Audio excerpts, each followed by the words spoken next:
네, 안녕하세요. 해외 거주 한인 네트워크 바다님들. 오늘 저희가 살펴볼 자료는 바로 바다 커뮤니티에 올라온 AI 시대의 미래에 대한 바다님들의 생생한 토론입니다. 네, 아주 흥미로운 토론이었죠.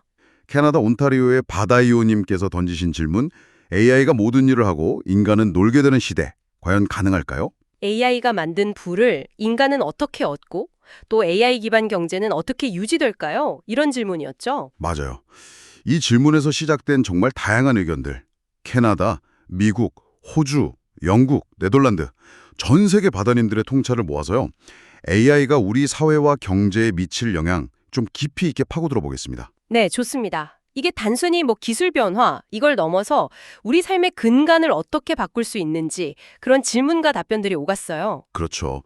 일자리 문제부터 시작해서 경제 시스템, 부의 분배, 심지어 인류의 미래까지. 네, 다양한 관점들을 한번 균형 있게 살펴보면서 핵심적인 시사점을 찾아보겠습니다. 자, 그럼 첫 번째 바다이오님의 핵심 질문부터 시작해보죠.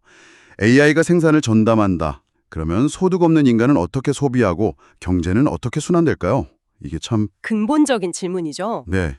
AI에게 세금을 걷어서 인간을 부양한다. 이런 아이디어도 언급됐고요. 그 점이 바로 경제 순환의 문제인데요. 미국 DDK님의 지적처럼 기본소득이 지급된다면 노동하지 않는 사람도 소비 주체가 될 수 있다. 이런 의견이 있었죠. 아, 소비 주체가 된다. 네. 그리고 그 돈은 결국 토지나 자원 같은 자산을 소유한 이들에게 흘러갈 수 있다. 이런 분석도 나왔고요. 한국 사는 수레된 형님도 비슷한 맥락에서 기본소득 개념을 언급하셨죠. 그렇군요. 근데 이게 현실적인 해법이 될지는 글쎄요. 좀 더 논의가 필요해 보이네요. 맞아요. 더 깊은 고민이 필요하죠. 이런 낙관론만 있었던 건 아니었어요. 회의적인 시각도 만만치 않았습니다. 캐나다 밴쿠버님 같은 경우는 AI 유지보수 비용을 생각하면 어느 시점에는 오히려 인간 노동력이 더 저렴해질 수도 있다. 이렇게 예측하셨어요. 경제성 문제군요. 네, 기술이 아무리 발전해도 비용이 너무 비싸면 대체가 어렵다는 거죠. 미국 지메스터님의 비유도 재밌었는데요. 3D 프린터 때처럼 네네, 기억나네요. 처음엔 뭐든 다 만들 것 같았지만 결국 특정 분야, 발코딩이나 발 번역 같은 일부 영역을 대체하는 데 그칠 뿐이다. 사람들은 결국 적응하거나 다른 길을 찾을 거다. 이렇게 보셨죠. 그렇죠. 미국 JS님도 비슷한 맥락에서 컴퓨터가 생산성을 높였지만 그렇다고 일자리가 완전히 사라지진 않았다.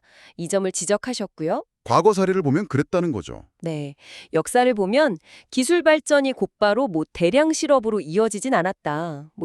그 점을 강조하는 것 같아요. 하지만 또 반대로 과거 경험이 미래에도 똑같이 반복될 거라고 장담할 수는 없다. 이런 의견도 있었어요. 호주 워디프님 의견인데요. 그분은 좀 낙관적이셨죠. 네, 상당히 긍정적이셨어요. 전자계산기가 주판을 대체했듯이 저항은 좀 있겠지만 결국 인류는 더 나은 방향으로 갈 거다. 기술 발전에 대한 믿음이 있으신 거죠. 그렇죠. 기술 발전이 결국 인류의 편이나 생활 수준 향상으로 이어졌다. 심지어 행복이라는 단어의 역사까지 언급하시면서 설득력을 더하셨어요. 물론 그 과정에서 변화에 대한 적응, 또 재교육의 필요성도 함께 언급되었죠. 변화 속도에 맞춰서 사회나 개인이 어떻게 변해야 하는가, 이게 관건이겠죠? 맞아요. 근데 여기서 더 근본적인 질문이 또 나오더라고요. 어떤 거죠? 바로 누가 AI를 소유하는가? 이 문제입니다. 미국 덱틀리님의 지적이 아주 날카로웠어요. 소유권 문제, 중요하죠. 네, AI가 사회적으로 공유되지 않고 소수에게 독점된다면 부의 집중은 상상 이상으로 심해지고 대다수 노동자 계급은 설 자리를 잃을 수 있다. 이렇게 경고하셨어요. 심지어 인구 조절 가능성까지 언급하셨죠. 자기 집을 홈리스와 공유할 사람이 있겠느냐. 이 비유가 참... 네, 정말 현실을 냉정하게 보게 만드는 비유였습니다. 네, 이런 불평등 심화에 대한 우려는 사실 커뮤니티 전반에 좀 깔려 있었던 것 같아요. 네덜란드의 복숭아맛 취즈님 의견을 보면 AI가 국가 핵심 자산, 일종의 AI 국有재산처럼 되어서 AI 세 같은 게 논의될 수도 있겠지만 동시에 AI 활용 능력 차이가 개인 간의 생산성 격차 그리고 부의 양극화를 정말 극심하게 만들 수 있다. 이렇게 전망하셨어요. 미국 KLA님도 비슷한 걱정을 하셨고요. 도태되는 사람들에 대한 걱정. 캐나다 덱스윌리님 의견도 좀 현실적이었죠. 설령 AI가 모든 일을 할 수 있다 해도 지금의 기득권층이 그 부를 순순히 나눌 리가 없다는 거예요. 그렇죠. 오히려 AI를 이용해서 더 큰 부와 발전을 추구하면서 격차를 더 벌일 거다. 이런 예측이신 거죠. 이게 논의가 점점 깊어지니까 경제 문제를 넘어서 실존적인 위협에 대한 경고까지 나왔습니다. 캐나다 와이즈맨 님이 산업혁명 이후에 대공황, 세계대전으로 이어진 역사를 딱 짚으시면서요. 아, 과거의 교훈을 말씀하시는군요. 네, AI 때문에 생기는 대규모 잉여 인구를 과연 어떻게 부양할 거냐, 이거 정말 어려운 문제다 지적하셨어요. 더 나아가서는 AI가 통제 불능 상태가 되어서 스스로 생존을 위해 인간을 위협할 수도 있다. 일론 머스크 같은 사람들이 계속 경고하는 그 점도 언급이 됐고요. 와이스맨님의 분석은 AI 기술 경쟁 자체의 위험성을 잘 보여주는 것 같아요. 각국이 막 경쟁적으로 개발하는데 안전장치나 국제적인 합의가 좀 부족하면 AI 자체가 예측 불가능한 방향으로 진화해서 통제 불능의 위험을 초래할 수 있다는 거죠. 군비 경쟁처럼요. 네, 그런 비유도 가능하죠.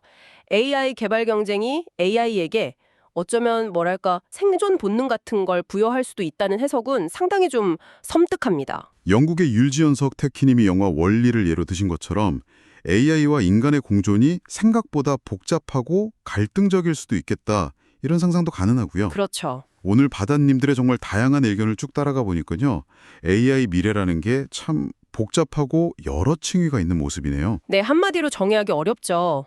생산성 향상, 노동 해방 이런 밝은 기대도 있지만 그 이면에는 경제 구조 재편, 불평등 심화, 그리고 어쩌면 우리가 통제하지 못할 위험까지 정말 풀어야 할 숙제가 많습니다. 맞습니다. 중요한 점은 이 미래가 그냥 주어지는 게 아니라 지금 우리의 선택과 노력으로 만들어가는 과정이라는 거겠죠? 네, 기술 발전 속도 자체보다 중요한 건 우리가 이 기술을 어떤 사회적 합의와 제도 안에서 책임감 있게 활용할 것인가 이 문제인 것 같습니다. 그렇습니다.